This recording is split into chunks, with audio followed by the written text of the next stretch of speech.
How is Samsung supposed to keep the Galaxy S26 lineup a secret for another 4 or 5 months when full dummy units are already floating around? It almost feels impossible, right? We've basically gotten a sneak peek at the entire family already. The S26 Pro, the S26 Edge, and of course, the S26 Ultra. But what's even crazier is that we're now hearing actual dimensions of the Ultra. And that makes it so much easier to imagine what this beast is going to look like compared to last year's model. Welcome back to the channel. I'm glad you're here because this one's going to be fun. If you've been following the leaks, you know the S26 story is heating up faster than usual.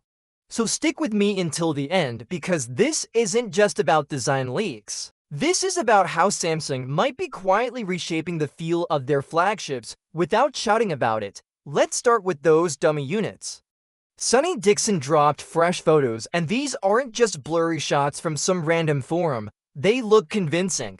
Yesterday, we only saw the backs of these phones, but now we're looking at the fronts, the sides, the whole package, and here's the thing. These phones are slimming down across the board. Then we get to the Ultra itself, Ice Universe, who has a track record of getting these details right, dropped its dimensions. According to the leak, the S26 Ultra will be slightly taller, a bit wider, and with noticeably rounder corners compared to the S25 Ultra. If you think back to the S24 Ultra with its boxy, sharp edges. This feels like Samsung slowly softening the look and moving towards something smoother, more ergonomic. But here's where things get strange. The renders that have been circulating online suggest the opposite. They make the Ultra look shorter and narrower than the S25, so either the renders are slightly off or the leaked numbers are being misunderstood. One of these can't be right, but regardless, the bigger story is the design language. Samsung seems committed to a curvier, more comfortable hand feel, and honestly, that matters more than we often give it credit for. Think about it, if you're using a giant slab of glass and metal all day, you don't want sharp edges digging into your palm. You want something that feels less like a box and more like a natural extension of your hand. So even if the visuals don't scream innovation, the experience of holding this phone could be night and day compared to last year.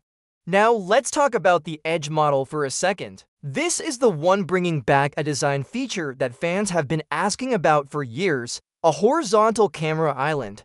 Instead of those individual floating lenses we've seen on recent Galaxies, the Edge may return to that stretched camera bar across the back.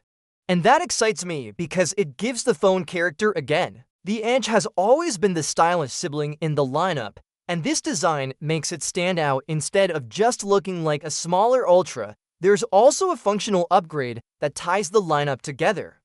All three models, Pro, Edge, and Ultra, are expected to support C to wireless charging right out of the box. Faster, more efficient, no extra accessories needed.